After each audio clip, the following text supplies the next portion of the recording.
Félix, super obrigado pelo seu tempo. Pessoal, a gente está aqui com o Félix Cardamone, que é atual presidente do Grupo BMG, e ele era o diretor executivo do Banco Real, responsável pelo segmento Real Universitários, que é um projeto que a gente provavelmente já falou 1 milhão de vezes aqui para vocês, por cima.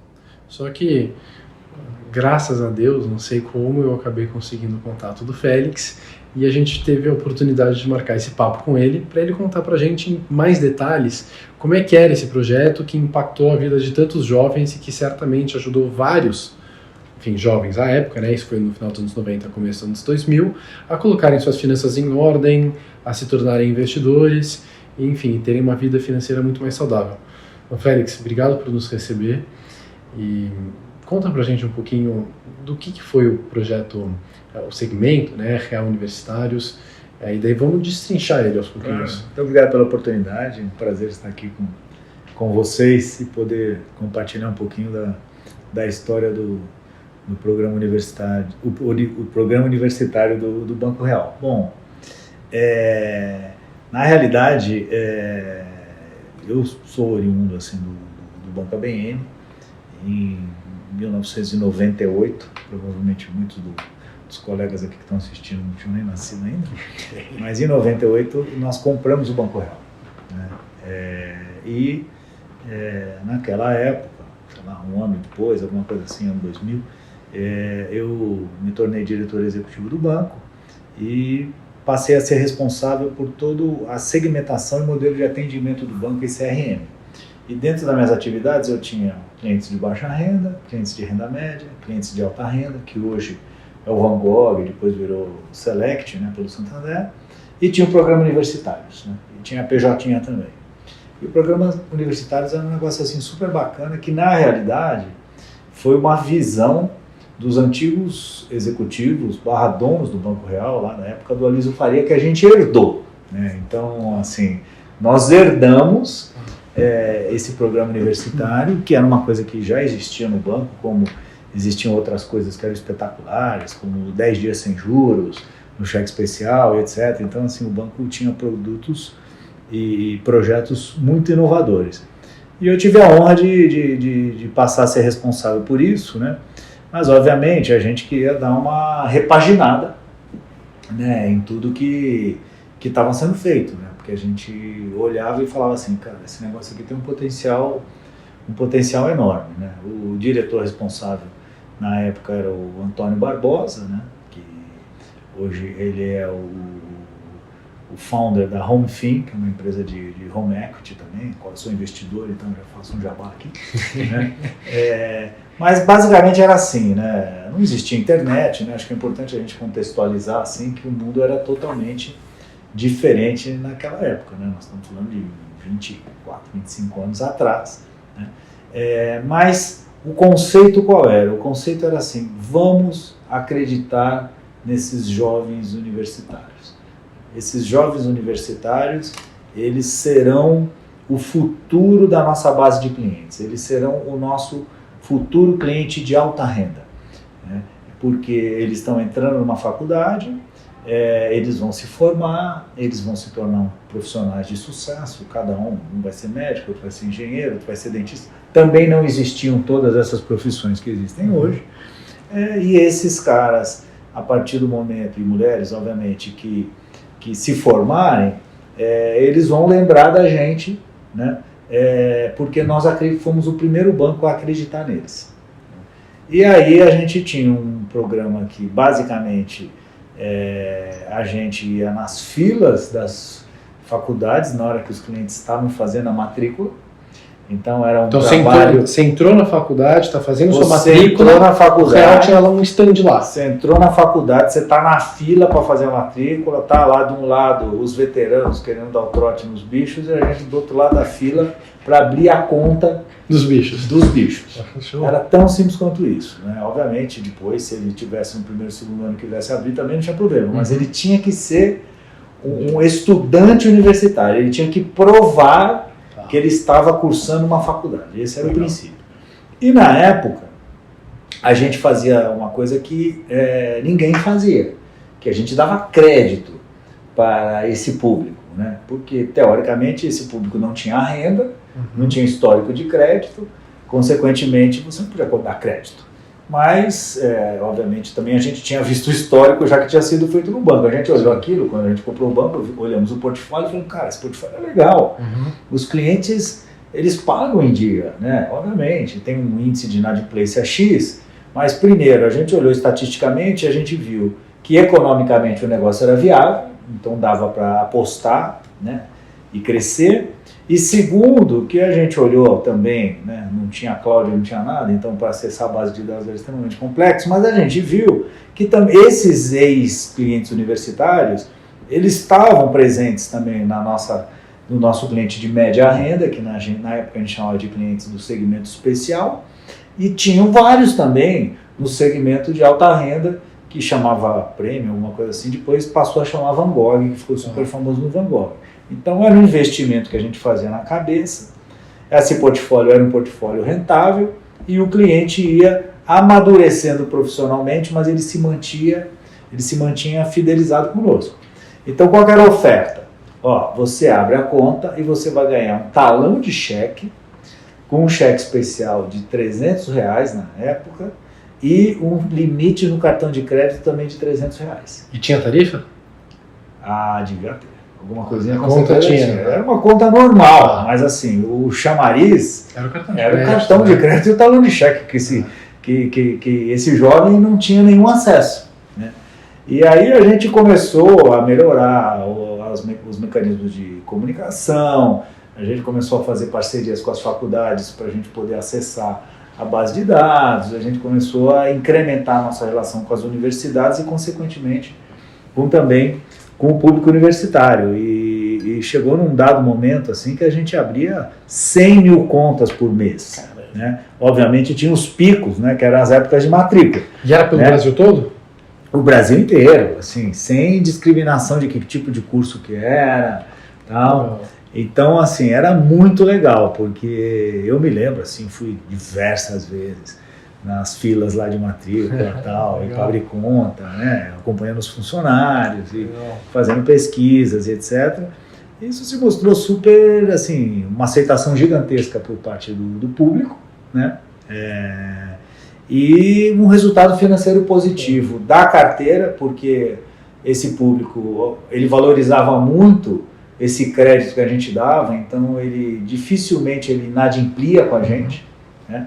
Porque era o crédito que ele tinha na vida, né? Então ele arrumava um jeito de pagar. Não podia estragar a conta, né? Porque estragar a conta, senão não tem outra opção. Aí queimava o filme no mercado de vez, né? Porque só tínhamos nós para dar crédito.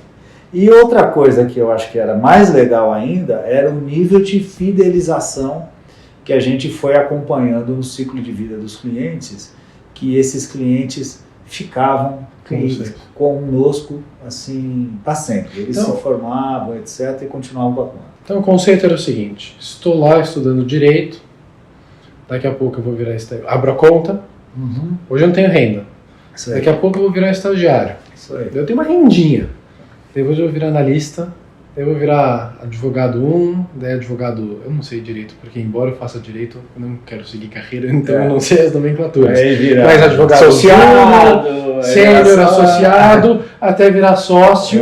Então, basicamente, o cara foi desde ser um cliente sem renda, até eventualmente chegar no seu alta renda, no seu segmento private, algo do tipo. Exatamente isso. E como é que foi o resultado da operação no longo prazo? O resultado era espetacular, porque uma hora a gente foi medir isso no público de alta renda, da nossa base lá dos clientes Van Gogh. Eu não vou lembrar agora porque foi muito tempo, mas era assim, mais de 30% da base de clientes eram ex-universitários. Então, assim, o nível de fidelização, de engajamento, o termo engajamento nem existia na época, mas a gente chamava de fidelização. O nível de fidelização desse público era gigantesco. E até hoje, eu converso com muitas pessoas que já são, assim, da minha idade e tal, não sei o que, os caras falam, eu lembro dessa conta do meu evento, até hoje eu tenho, agora no Santander, né? Até hoje eu tenho conta no Santander por causa disso e tal. Então, foi, assim, um grande sucesso, eu acho que demonstra claramente a oportunidade que existe em apostar nesse público, né? Mesmo com essas questões de conta digital, etc., assim, o conceito não muda. né? Você acreditar no jovem, né? Dar oportunidade para ele, seja para ele se tornar um investidor, ou seja para ele se tornar para ter meramente uma conta corrente, né? E isso acaba fidelizando isso por muito tempo. Era um grande sucesso. O programa até hoje é considerado uma referência e um sucesso do mercado. Caramba, eu acho isso fenomenal. O pessoal já está cansado de ouvir que a gente busca exatamente isso, né? Falar para o mercado financeiro o seguinte: converse com o jovem, dê atenção para a gente, porque vai valer a pena no longo prazo. E você acha que tem espaço, então, para isso ser feito também no âmbito dos investimentos? Não só no mundo banking, porque hoje em dia até você tem, né, conta sem tarifa, etc. Tem muita concorrência. O jovem, por exemplo, Nubank. Todo jovem tem uma conta no Nubank, por exemplo. Hoje o acesso à conta corrente não é mais exato. Mas e nos investimentos? Porque o jovem carece disso, né? E ainda tem a questão dos retornos compostos no longo prazo.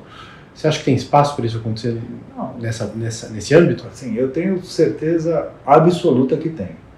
A questão é, hoje, obviamente, o mercado é totalmente diferente, com os bancos digitais, com as contas digitais. Hoje ninguém tem problema né, em abrir uma conta e ter um cartão, né?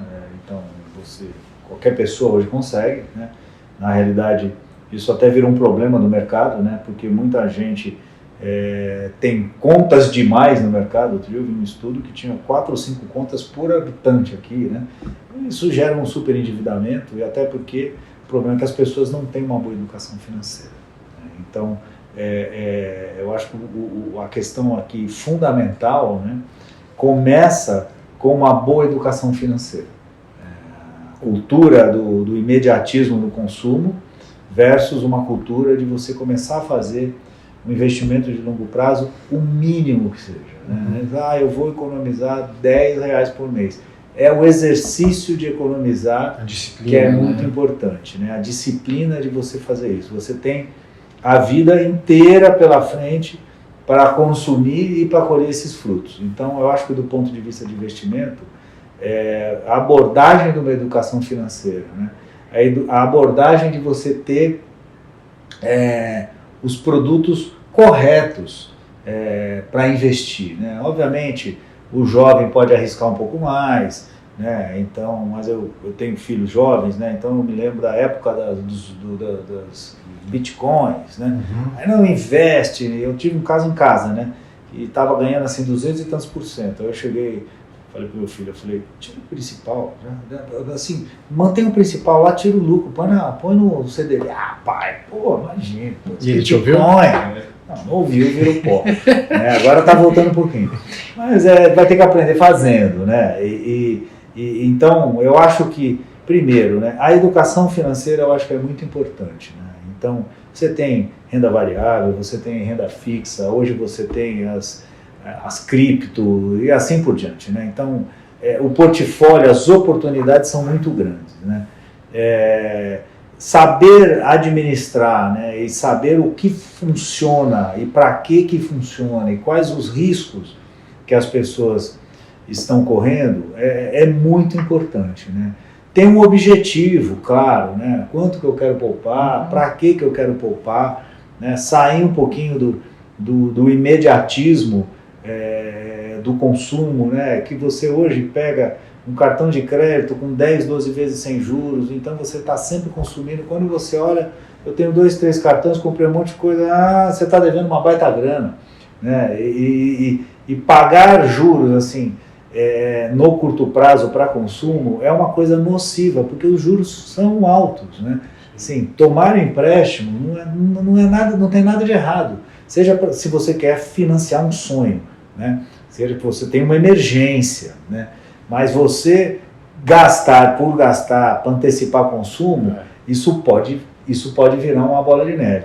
E no investimento eu acho que tem uma baita oportunidade. Porque o inverso, né? Em vez dos juros te atrapalharem, ele só ajuda, né? Os juros composto no Brasil, então você vai conseguir constituir um belo patrimônio desde que você comece cedo e você aloque, sei lá, 5, 10% do que eu ganho, eu vou separar e vou colocar no investimento seguro para ter aquele gostinho né? De que eu não perdi, né? Porque as pessoas às vezes querem começar com 5, 10 e quer comprar uma ação. Aí a ação derrete e fala, tá vendo, não adianta investir porque virou pó.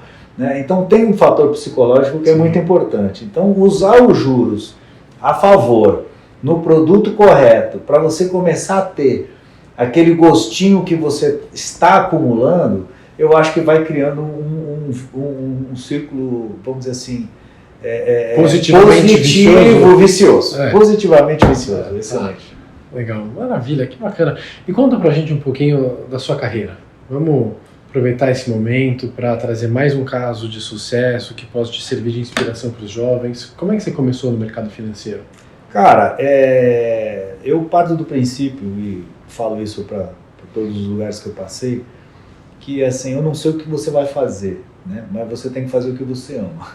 Né? Se você trabalhar para ganhar dinheiro e ficar rico, você nunca vai ganhar dinheiro e ficar rico porque você não vai fazer o que você gosta. Agora, se você fizer o que você gosta, você vai ter uma boa qualidade de vida e você vai acabar ganhando dinheiro. Obviamente, tem carreiras que pagam mais, carreiras que pagam menos, mas é uma questão da vocação. Né? Eu sou bancário há 42 anos. Né? E eu passei o meu aniversário de 18 anos dentro de uma agência bancária, porque o meu chefe falou que ou eu começava no dia do meu aniversário de 18 anos ou eu não tinha emprego. E assim eu comecei. Era Banco Real? Não, era um banco que não existe mais, eu chamava Banco Antônio de Queiroz, né? Comecei em 1982, passei 2 anos e meio lá, aí depois eu arrumei uma vaga numa agência do Banco Cominde, que aí era para ser assistente de gerente, né? Então aí eu fui para lá para ser assistente de gerente, fiquei lá alguns meses, o banco quebrou, né? Foi uma frustração danada, porque eu fazia a aplicação, os clientes corriam atrás de mim, me devolve meu dinheiro, então foi uma coisa meio traumática. Mas você deve ter aprendido com 21 anos de idade. Aí depois eu trabalhei alguns anos no Itaú, tipo 2 anos e meio no Itaú, até eu me formar, né? Então...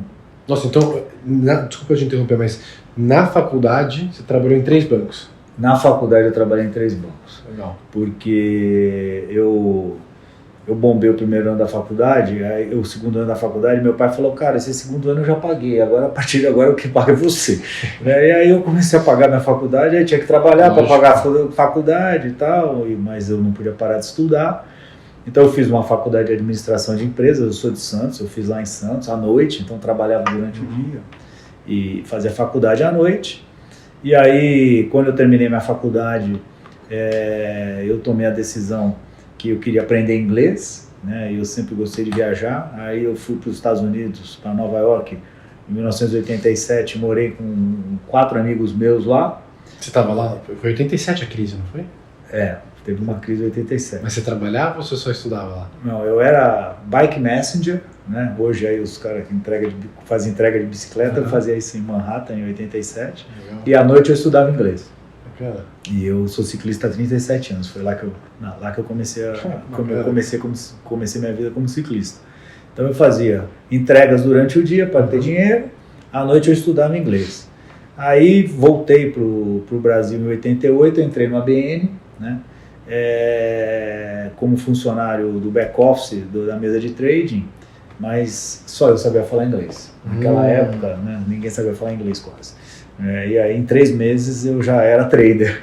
Né? E aí eu fiz minha carreira lá, então, enfim, aí eu trabalhei na mesa de trading, depois eu montei mesa de clientes, depois eu trabalhei no corporate banking, trabalhei no crédito. Em 98 nós compramos o Banco Real, aí a gente fez a integração do Banco Real, aí depois eu já fui promovido para diretor executivo. E daí quando eu cuidei de todo esse programa aí, era todo o modelo de atendimento do Banco Real, que era uma referência no mercado. Depois, mais 4 anos, eu cuidei de cartões de crédito imobiliário. Depois, quando o Santander comprou, eu virei VP do Santander e aí cuidei do Consumer Finance, consignado, seguros, outros produtos. Fiquei 25 anos lá, né? Saí de lá, fui fazer a reestruturação do Banco Fibra, fiquei 2 anos e meio como presidente do Banco Fibra. Aí parei, fui fazer um sabático, fui para o Vale do Silício, fui pedalar na Europa, nos Estados Unidos, tal. Então já fiz 2 sabáticos na vida, né, que é um privilégio, porque ninguém tem coragem de sair fora, né, e falar, pô, depois como é que eu volto para pegar essa boquinha? Eu falava, não, eu vou arriscar, eu gosto de risco, né, por isso que eu faço mountain bike.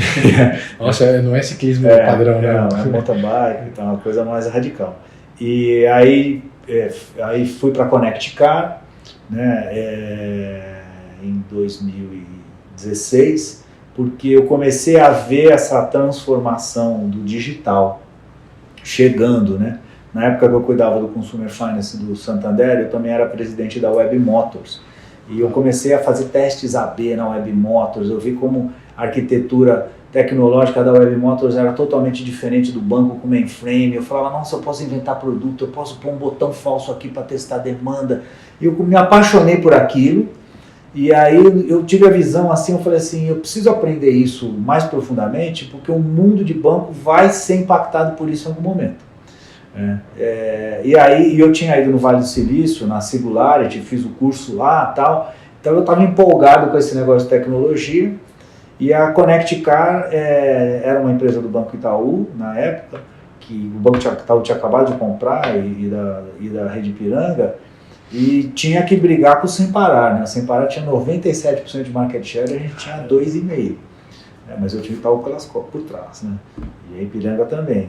E a ideia era fazer uma abordagem 100% digital. Não podia ter loja, não podia fazer nada, tudo no app. Eu falei, nossa, eu vou fazer um MBA on the job aqui, vou aprender muito com isso.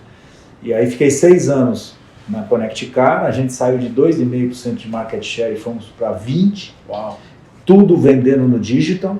Né? E na rede Itaú, né, nós mudamos o modelo de negócio do segmento, porque o Sem Parar só fazia B2C e a gente inventou o B2B2C. Então tinha o Tag Itaú que tem hoje, o Localiza Pés, o Mercado Pago, a Porto, que tem da Tag da Porto e tal. Então a gente mudou o modelo de negócios, crescemos bastante.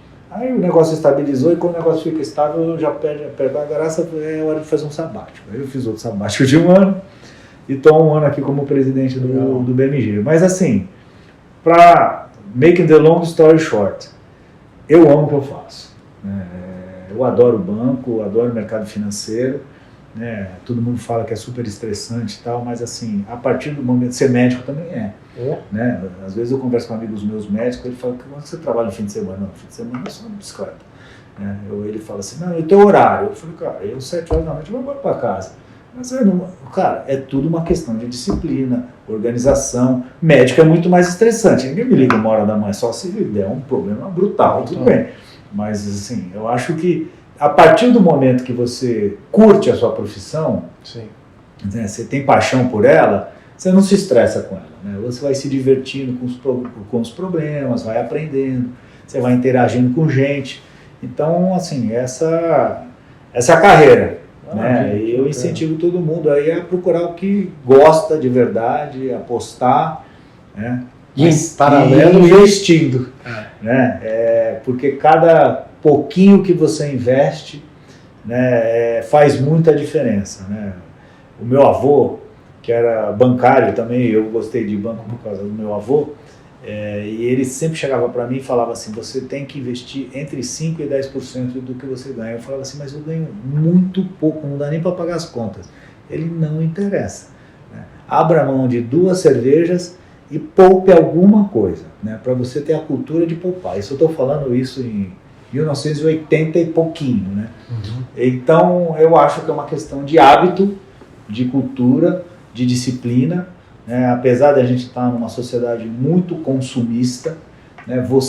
Cash is king, né? Então quem tem uma reserva faz muita diferença, porque emergências sempre aparecerão. Do mesmo jeito que vai aparecer uma roupa legal para comprar, um carro para trocar, uma moto, uma bicicleta, tal, também pode aparecer uma doença, uma batida de carro ou alguma coisa, e ter minimamente uma reserva, o menor que seja, né, ela faz muita diferença. Pode fazer pouca diferença no curto prazo, né, mas no médio e longo prazo ela faz uma diferença enorme.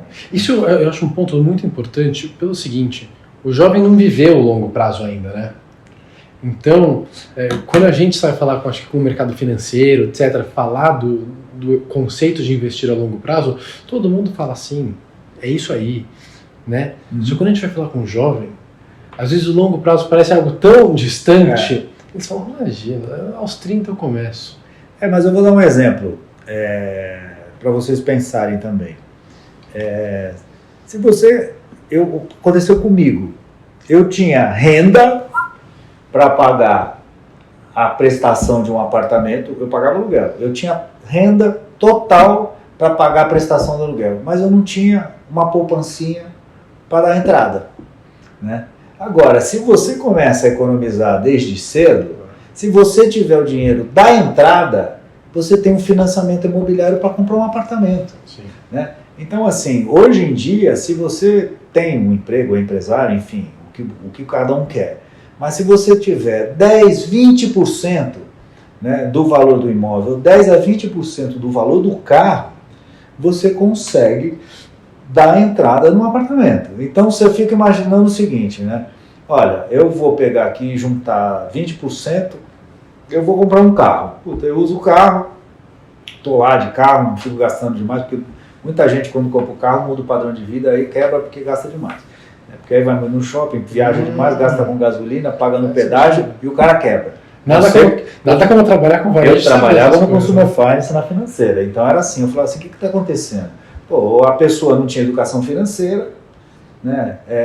Comprava o carro, só que aí ia todo fim de semana para o shopping, viajava todo fim de semana, aí gastava gasolina, não punha na conta que tinha que fazer seguro, pagar IPVA, fazer manutenção, e aí o cara quebra, ficava inadimplente, né? Então eu estudava os nossos inadimplentes, né? Então você vai fazer uma compra, vai comprar um carro, você tem que fazer todas essas contas, né? O que você vai ter que gastar efetivamente? Será que eu vou mudar meu padrão de vida? Será que eu vou sair mais do que eu já saía? Quanto que eu vou gastar de combustível? Assim por diante. Um apartamento é a mesma coisa. Mas assim, voltando, né? Se eu for economizar um pouquinho, vai chegar uma hora que eu vou ter dinheiro para dar uma entrada num carro. Ou eu vou ter dinheiro para dar uma entrada num apartamento. Né? Que aí sim são bens que vale a pena você tomar um empréstimo. Né? Porque são bens duráveis, né? Que você passa a ter um ativo. Né? É diferente de você tomar dinheiro para cobrir um cheque especial. Né? Então, acho que essa cultura é muito importante. Poxa, muito obrigado. Foi um prazer trocar essa ideia com você. Obrigado por nos receber aqui. Vamos colocar isso aqui no ar o mais rápido possível. Tenho certeza que vai todo mundo querer ouvir muito. E fica o convite para dia 6 de abril. Não sei se você vai estar em São Paulo, mas vai ser um dia bem bacana. Você vai ver, realmente, se você gostava do que vocês faziam no Real Universitários, no Universitário, eu tenho certeza que você vai se sentir, enfim, como que eu posso dizer? Você vai se sentir voltando 20 anos. Legal. Porque você sabe que acho que o grande diferencial da primeira edição do Z-Summit foi o fato de ter sido um evento com crachá de papel. A gente poderia ter feito aquele evento em 1985 igualzinho. Uhum. Então, e ainda tem um apelo, né? As pessoas se encontram, se veem, estão lá com as empresas, todo mundo tem um stand. Então isso vai ser muito bacana e quem sabe você consegue dar uma passadinha lá. Sem dúvida. Farei o máximo para isso. Muito parabéns pela iniciativa. Eu acho que são coisas assim, a educação financeira, né, e o hábito de investir é fundamental para qualquer pessoa, em qualquer idade, em qualquer profissão, em qualquer faixa de renda, né? Às vezes eu escuto assim, não, meu pai tem grana, tá, eu vou herdar, não preciso me preocupar. Não, mais uma razão para você se preparar, né? Porque senão você é pai rico e filho pobre, né? Isso é um jargão, mas é uma realidade. As pessoas confundem renda, o patrimônio, mistura tudo, acha que vai gastar, o dinheiro não acaba. Então, assim, ter uma boa noção financeira é fundamental, e saber investir com segurança e ter a disciplina de poupar, eu entendo que é crítico, né? E isso é uma coisa assim, muito comum, normal, né? Nos países europeus, países asiáticos, é normal. O problema aqui é a gente tem uma cultura mais parecida com a cultura americana, que é uma cultura de consumo.